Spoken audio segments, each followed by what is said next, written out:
Welcome to the deep dive. We're here to sift through the noise and really get to the heart of the story. Today, we're looking at NFL running back Travis Etienne Jr. You know, the former Clemson superstar. There's been a lot of chatter around him lately, especially for a Clemson legend. What's really going on? So our main source today is this really interesting article from Yardbarker, originally via Athlon Sports. It digs into his 2024 season, his reaction to trade rumors, his league ranking, all that stuff. Our mission. Let's unpack why his season seemed, well, off. How's he handling the pressure?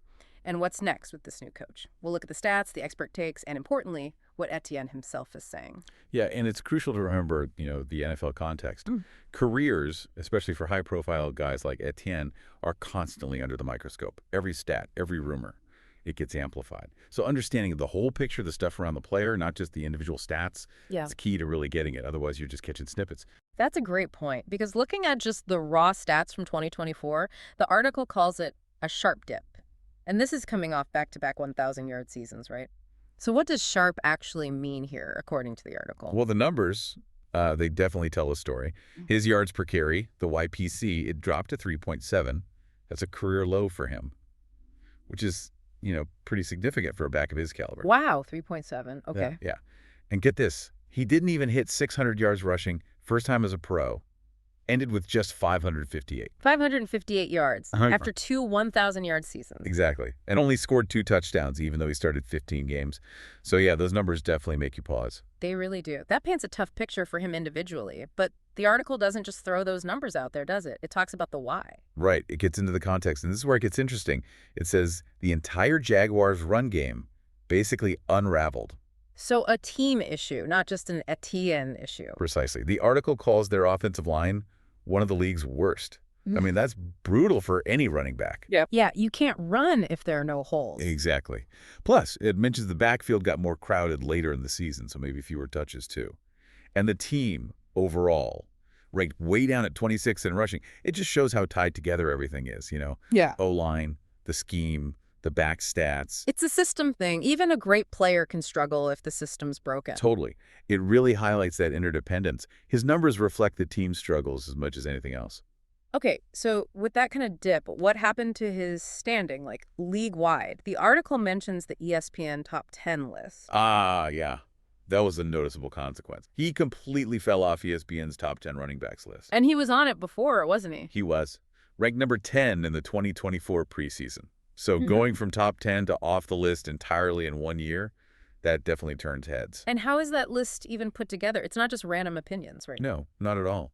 The article explains it's based on votes from over 70 league execs, coaches, scouts.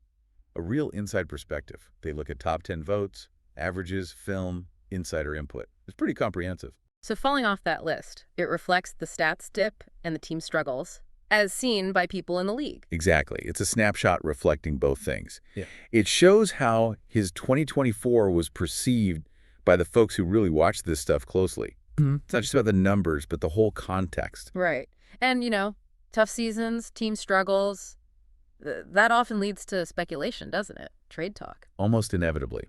And the article confirms that, rumors swirled about a potential Etienne trade in the offseason, kind of a natural reaction when things go south. But how real were those rumors? Did the team lean into that at all? Well, the article shoots that down pretty quickly. It says the new head coach, Liam Cohen, dismissed them emphatically. Emphatically. So not just a maybe, but a hard no. Yeah, he called the speculation absolutely inaccurate. That's about as clear as you can get from new leadership, right? Yeah.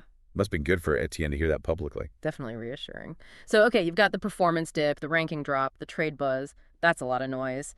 How did Etienne himself handle all that pressure, according to the piece? This is where his character seems to shine through. The article describes him responding with his trademark calm and grind. Trademark calm and grind. I like that. Yeah, it suggests he's just blocking out the noise and focusing on his work. And he had this great quote. Oh, yeah. What did he say? He said, "You've got to be where your feet are. Wherever I'm at, I'm going to be good." Simple, but powerful. Just focus on the now. Exactly. And the article even links that mindset back to his Clemson days, saying it helped make him one of the most electric players in Clemson history. It feels that mental toughness, In a league where pressure can break players, that resilience is a huge asset. It's about controlling what you can control. That kind of mindset must be crucial, especially now with a big change coming, a new head coach, Liam Cohn, and a new system. Let's talk about that. What does the article say about Cohn's offense? Right. This is the potential game changer. Etienne himself talks about it. He says Cohn's system is built on movement, screens, and creating space for playmakers. Okay, movement, screens, space.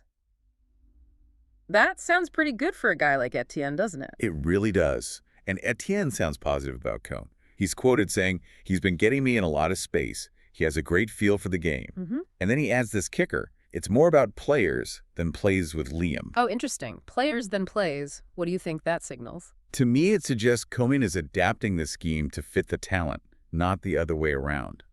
He's looking at what Etienne does well and figuring out how to maximize that rather than just plugging him into a preset role. So how could that specifically help Etienne bounce back after that tough 2024, where the system maybe wasn't helping him? Well, think about Etienne's skills, right? He's versatile, he can catch the ball, he's quick, elusive. Yeah, he's not just a between-the-tackles guy. Exactly. So a system focused on movement and creating space seems tailor-made to get him the ball where he can use that elusiveness, especially after a year where the O-line struggled. A coach actively scheming ways to create space using screens and movement, that could be huge. It could really unlock his potential again. It shows how much the right coaching fit matters. It really does. Okay, so putting it all together, the article points out he's entering a contract year, playing on the fifth-year option. Yeah, that adds another layer of pressure, doesn't it? Yeah. This is basically his audition for a long-term deal, whether it's with the Jags or someone else down the line. He's fighting for his long-term role. It's a massive year for him, but despite the rough 2024 and the contract pressure, the article seems hopeful. It does, yeah. It circles back to that trademark calm and grind. It suggests that mindset is exactly what could power a major bounce-back season. There's this underlying optimism that he has the mental fortitude and the talent to turn things around. So when we look back at this whole situation, it really underscores how complex a player's performance is, doesn't it? Absolutely. It's never just one thing. You've got the player's skill. Etienne clearly has that. But then there's the team context, like that struggling O-line last year. Then there's the coaching philosophy, how the new system might help or hinder. And woven through it all is that mental resilience, the calm and grind. His situation is a perfect case study of how all those pieces fit together to shape what we see on the field. Yeah, it's fascinating. So we started with that surprising 2024 dip and him falling off that ESPN list. Then we saw the trade rumors get shut down pretty firmly. And now there's this real sense of opportunity with the new coach, Liam Cohen, and his system. And the constant seems to be Etienne's own focused approach through it all. It really does. Which leaves us with a question, maybe for you listening. In any high-pressure situation, sports, work, whatever, how much difference does that individual calm and grind make when the team or the system around you is struggling? How much can one person's mindset overcome external factors? And how much do you need that supporting structure to really enable a comeback? What do you think is the most critical piece for someone like Etienne to bounce back? Definitely something to think about. Thanks for joining us for this deep dive on Travis Etienne Jr. We'll catch you next time to explore more from the world of information.